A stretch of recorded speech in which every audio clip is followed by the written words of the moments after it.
So this is a new bass I made, hopefully the first of a long series, and I'd love to tell you more about it. And also because we'll be using it in the next videos.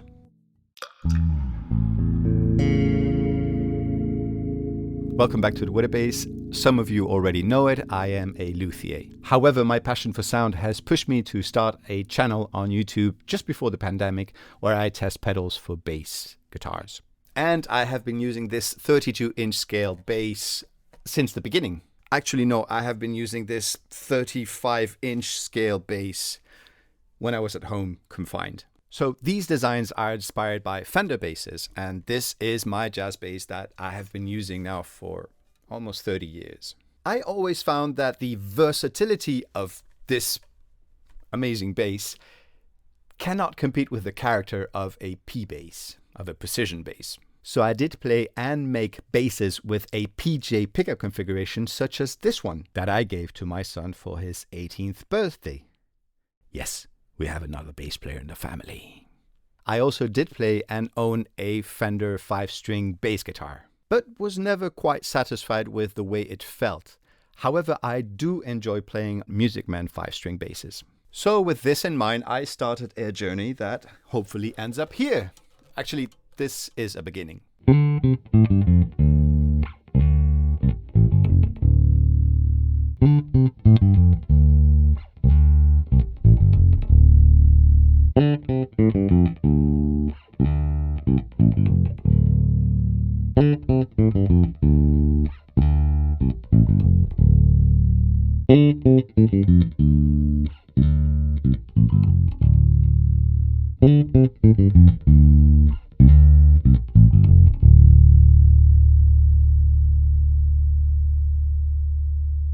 So B string tension is great on 35 and 36-inch scale basses. However, there's a small practical problem, and that is the fact that sometimes it's difficult to find strings for these basses. Not all the shops have them, or you have to order them on internet or whatever, but they're not that easy to find. However, 34-inch scale strings are a lot more common. Also, 35 and 36-inch scale basses are quite big and the necks are quite long. So I jumped to 32-inch scale. At that moment, there was a lot of curiosity on the market about 5-string 32-inch scale basses. As always, I had to test it for myself to find out if it was worth it. Long story short, string tension is just fine on the B string as long as you play light. But I needed more tension, especially when playing with a pick while testing overdrive pedals in the modern and Can It Doom parts. So these are basically the reasons why I went back to 34-inch scale. I feel right at home, and I know that most of you do too.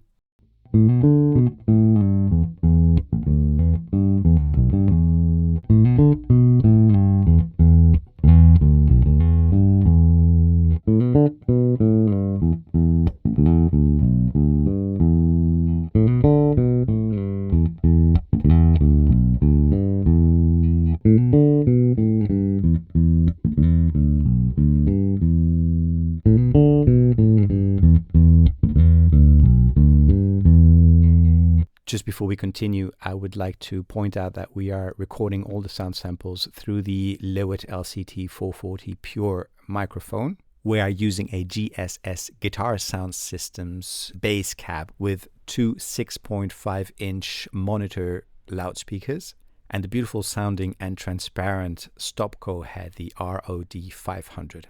Also, we are using the Comodoro double bass rat. To be honest, I also missed a pickup closer to the bridge. Now, I did not want a typical nasal jazz bass bridge pickup sound. I wanted more, but I'll leave it there. Just listen to the sound samples.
quick word about the woods before we move to the electronics. The neck is made of hard maple and it's carbon reinforced. The fingerboard is made out of wenge, a wood that is typically used by Warwick. The body is made of cypress. Cypress, no. Cedar. And the top of cocobolo. It weighs about 4 kilograms, so it's a good weight, not too heavy, not too light. About the pickups, I decided to go for a humbucking split design with 7mm Alnico 5 magnets. Throughout the years making pickups, I discovered that hotter pickups do not necessarily sound better. And anyway, I did include a boost function in the preamp in case we need some extra punch. It can go up to about 20 dBs, so that's more than enough. And it can be adjusted inside with a mini trim pot.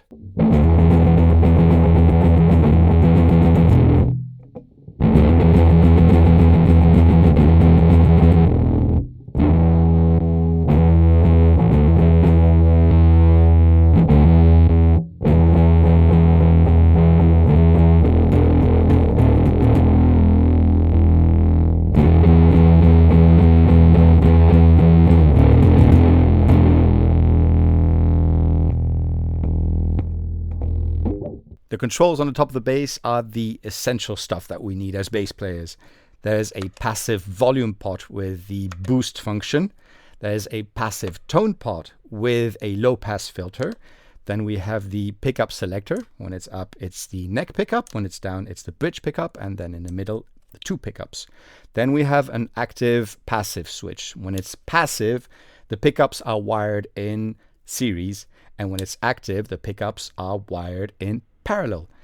And when it's active, you can control how much bass you want in your sound, if you want to boost it or if you want to cut it. Series has a punchier sound and parallel has a sweeter sound with more definition, but is quieter. That's why we use a preamp to compensate for that loss of volume. Works as a kind of buffer, so no treble loss due to cable capacitance or stacking up many pedals.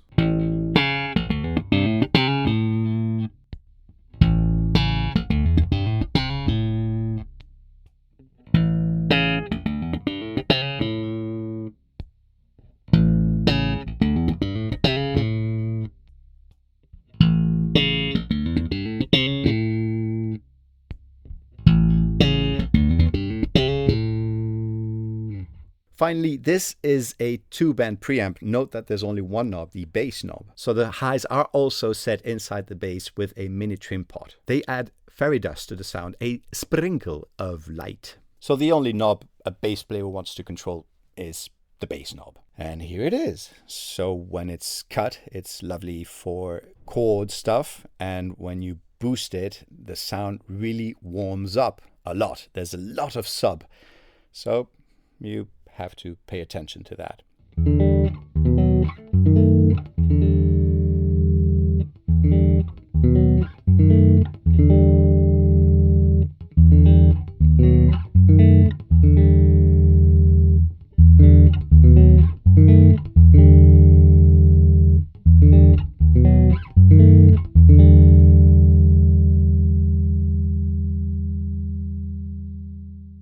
This all started with this beautiful Princess box. Inside there is a kit that I bought and I assembled. And I talked about this to Samuel from Comodoro. And he has a lovely boost pedal that I tested and it works really nice on bass. So his boost pedal has the option of increasing treble and it sounds really nice because it just adds a lot of presence. And this is the prototype that he sent me. So on this side is his boost pedal and on this side it's the same Princess preamp but modified by him. Now this led to this second prototype pedal, the format that I asked him to do, with 2 switches, 2 foot switches on the top. And the PCB inside this box is exactly the same as inside the bass. As you can see, there are 4 pots on top of this pedal. And the only one that you see on the bass is the bass knob. The 3 other knobs are inside the bass. When I tested this pedal with my passive jazz bass, I was astounded by the clarity that came out of this preamp. And the boost, the fact that you can adjust the boost to add just a little bit more dBs or just saturate completely a valve preamp, for example, a tube preamp, is great. So yeah, something that is not that common in the market, and this one nails its function for bass guitar. Okay, if you have any questions, just let me know in the comments section below.